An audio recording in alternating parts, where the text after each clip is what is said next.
All right, LUTs are great, but if you work in any kind of Canon mirrorless system, you're going to discover very, very quickly that there's no one-all fixed solution for color correction when you're working in CLOG3. And because of that, you're going to need to be able to get under the hood and know how to fix this footage so it looks its absolute best. All right, so as you can see here, I have an extremely terrifying image of myself that I took for sample purposes. And one thing to know about this that's very important is I was very, very careful to expose my skin levels correctly. If you want to see a video on how to properly expose for skin in CLOG3, leave me any notes and comments down below. I'll go to make a video about that. But here we're coming in, we have a properly exposed image.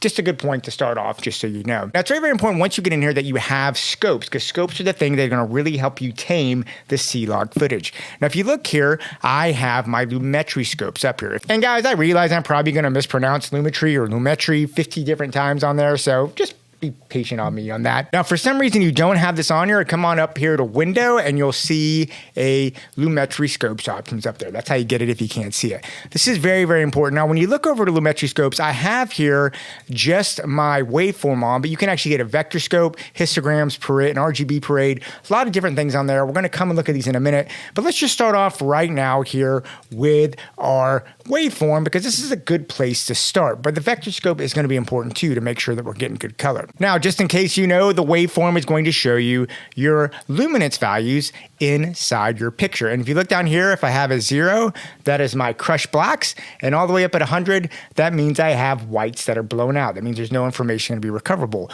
Ideally, we want an image that has as much information between this 0 and this 100. This gives us our whites are not going to be blown out and our blacks are not going to be completely black and mushy. We want to have that good contrast, but we also want to have good dynamic range.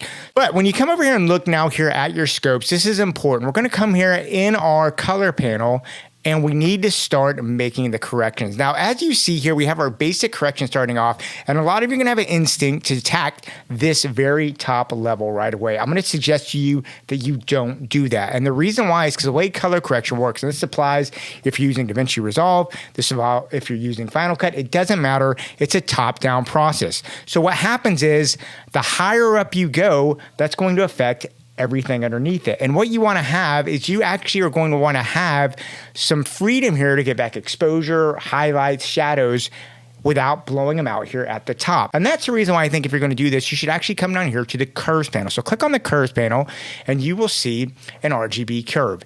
And as you start off, you have a white line, this is your basic luminance. You have a red, a green, and a blue channel. Now, the important thing is to use the waveform as your guide. That is what you can trust over everything. This is a really good mathematical, precise level of what your colors are and what your luminance is here in the image. That's what we want to trust. That's what we're going to do. So first thing I want to do is I can take my line here on my curves, and you can see I'm just going to pull my blacks down. I don't want to go all the way down. I don't want to crush my blacks. You see how it gets in this black line down there at the bottom? That is not what I want to do. I want to basically come back. I'm just going to pull it over. I'm going to give myself just a little bit of room. I don't necessarily want to crush my blacks all the way. Then I can come up at the top here. And what I'll do is I'm just going to raise my lights. And as you can see, the top is the lights. And you can see me now.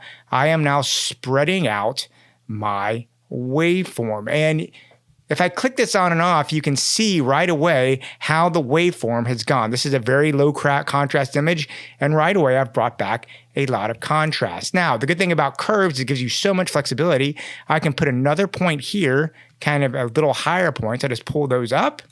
I'll come do the same thing here on my black.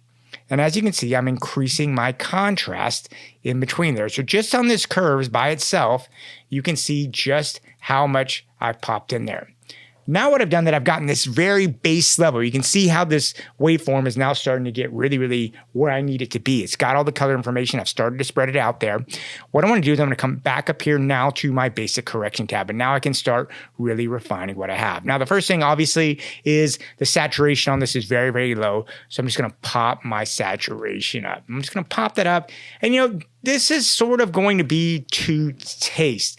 I think if you have something that's really poppy, a really kind of high-end, super high thing, you can bring all up to 180%. I think for something a little more cinematic, I'd probably do like 150 to 160 range. And now what's great, because I've done my curves below this basic correction, I have a ton of freedom to rescue stuff. So you can see here, if I look at my waveform over here, I don't have anything blown out. But let's say I wanted to really make my clouds a little whiter. I can bring up my whites there, and you can see I can start to bring up those whites. Maybe I want to bring up my highlights, just really pop them. And you can see as I push those highlights, if you look over here, you'll start to see how the waveform now flattens out. That's telling me there are parts of my image up there in those clouds that are completely gone. I don't want that. I just want to come down and let's see, I'm going to bring it back there. There you go. Those are nice and crisp and nice. I like those.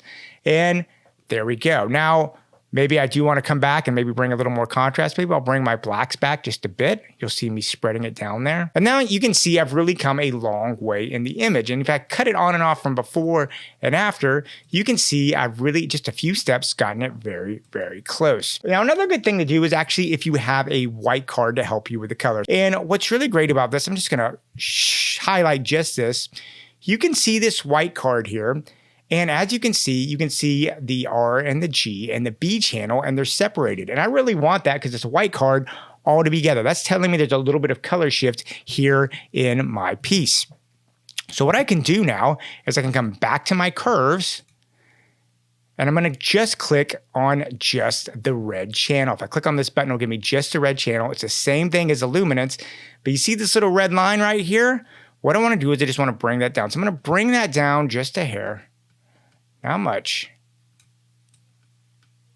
And look, you can see when I shift it, how I kind of bring it all together. If I bring it way down, you'll see it go way down there, which adds that crazy cyan tint. I don't want that crazy cyan tint. I just want to take the biggest part out of it. And it doesn't take much. You can see that. And then I think I'm going to come up to my blue. Might adjust my blue just a hair. And if for some reason you feel you went too far, you can just double click on the line. It'll go right back to it. And then maybe my green, I'll adjust my green just a hair. All right, and now you can look here at this line, and now you see that that white line is now looks white. That means there's no color cast there in my piece. And just to prove it, I did take one more big white color checker here. And once again, this is a much bigger piece, and you can see now the line is white again. Just very subtle changes, but they do make a good difference. Okay, so now that I got my luminance levels where I need them to be, I want to go ahead and make sure my skin tones are going to fall right. So what I want to do is I'm actually going to bring up my Vectorscope. I'm going to go ahead and hide my waveform for just a second so we can focus on this Vectorscope.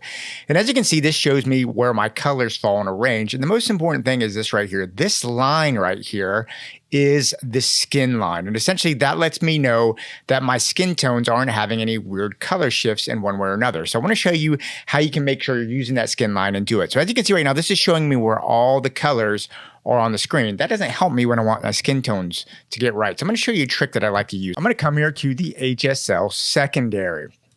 Now, when I open up the HSL secondary, check this out. You can see here how this is showing like the blue in the sky and stuff like that.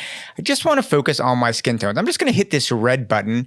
And if I go ahead and click on this, this will show you, boom, it's going to isolate those colors and you'll see how the Vectorscope changes. And as you can see right here, my skin tone falls very close on that skin tone line. Now, because I took this in the dead of winter, you'll also see some grass and stuff that's on there. What I can do is I'm just going to go in and refine this selection just a little bit, just to make sure I'm really on my skin tones. I'll basically make sure where my saturation falls, my luminance levels, I can kind of control that. And what's really important if you're going to do something like this is you want to come down here and refine your mask. So I'm going to basically denoise this a bit, and I want to blur it. This will just keep everything nice and smooth when you're doing it. Now that I've done that, even though I really think that this is pretty good on the skin tone level, it's a little yellow just because I did take it out there in the late afternoon. Well, if you come down to correction, I'm going to go ahead and click on this three-way color correction, bring that up. And what you'll see is I can control my shadows, my midtones, and my highlights. Now, I've just got this mask just controlling this. I can go ahead if I want and just slowly, maybe I'll shift it just a hair magenta, and you'll see the line shift. And you can see how it's just affecting my skin tones. It's obviously too far. I'm going to bring this back here very subtly. Not much. Maybe I'll adjust I can adjust the blue, maybe just a hair to bring that over, or not. I can bring that back. And as you can see, there's really not that much. I can shift this over, maybe just, I'll bring it over just a hair this way, just so we kind of split the difference. And now if I hide this, you will see just a subtle difference. And the good thing is, because I am using this HSL secondary, I'm just affecting my skin tones and not changing everything in there. I don't want everything to have this shift. I just want the skin tones to give me a nice neutral shade to start off with. And now as I come back here, I can cut this on and off, and you can really just see how that adds a really just gentle, it's a good neutral tone. And this is where you want to start off on C-Log stuff. You can go and color grade this and make it certain ways, but it's good to get it to that good neutral base so you can go on and begin your color grading. And this is a good color grade. You can look at that. I have no crush blacks. My highlights are protected. You can see definition up here in the clouds. Anyway, guys, having this ability to work in CLOG3 and not risk getting your highlights blown out or your blacks crushed by a generic LUT that's put on this is very important. And it's a skill set you need to have when you go out there and work in your footage. And here's the best part about it. Let's say you like this. Let's say the settings are very similar. Check this out. You're a LUT person. You don't want to do this every time. Well, check this out. You can actually come up here in Lumetri Color to these little 3 bars up here. And if I click on that, look at this. I can export a cube, and then I can basically make my own LUT. And then I can take that LUT that I just made here, and I can easily apply it all the way through in your Premiere file or any project you have. This cube will go into DaVinci Resolve. It'll easily go in Final Cut. And now it's custom made to your shooting conditions, and you can get it exactly how you like. Anyway, guys, I hope that was helpful. I'd love to hear what you have to say about this. Please leave any notes and comments down below. And yeah, go out there, keep on shooting. And yeah, talk to you soon.